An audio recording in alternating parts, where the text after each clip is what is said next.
Molla Qulu kəndimizdə qazıdır, deyir həyat yazılmamış yazıdır. Sevdiyim qız naçənnikin qızıdır. Ay can alan qandır bizim Nərbəxan, canlara dərmandır bizim Nərbəxan. Çıxın buradan.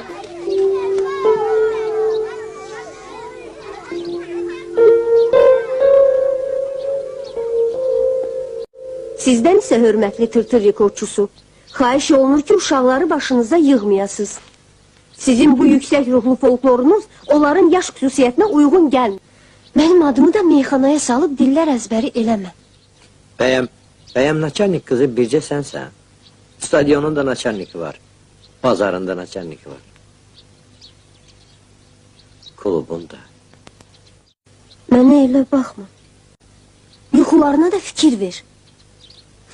Molla Qulu kəndimizdə qazıdır, deyir həyat yazılmamış yazıdır.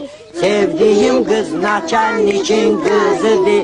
Ay can alan qandır bizim Nərbəxan, canlara dərmandır bizim Nərbəxan. Çıxın buradan.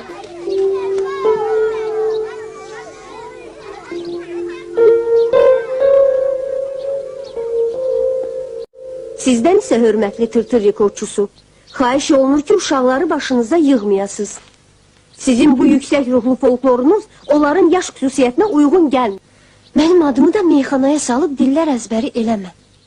Bəyəm naçarnik qızı bircə sənsən. Stadionun da naçarniki var, bazarın da naçarniki var.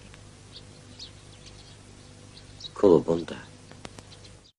Mənə elə baxma. Yuxularına da fikir ver.